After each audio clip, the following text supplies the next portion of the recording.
most important thing to check is your tyres.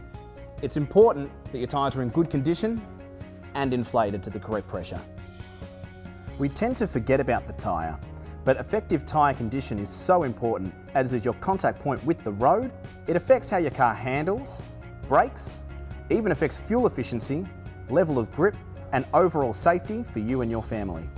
Check the tyre for any visible sign of inflation loss, taking a good look at the tyre wall itself. These can be damaged by parking against curbs. This one looks in good order. Over time, heat, sunlight, and ozone can affect the tyre compound, so make sure you check the age of your tyres.